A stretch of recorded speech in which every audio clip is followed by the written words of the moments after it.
بقربهم السعادة والنجاة. يا باحثا عن خير صحب في الحياة، صحب بقربهم السعادة والنجاة.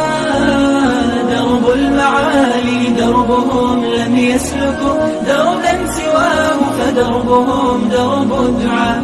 درب المعالي دربهم لم يسلكوا دربا سواه، فدربهم درب الدعاء. تبعوا سبيل المصطفى الهادي الأمين، خير الخلائق وهو خير المرسلين. وتمسكوا بكتابهم وبآيه عملوا به دوما فنعم العاملين. وتمسكوا بكتابهم وبآيه عملوا به دوما فنعم العاملين. صحب به يحلو ويزداد اللقاء، وبقربهم تحيا وتشعر بالصفاء. طوبى لمن عاش الحياة بقربهم.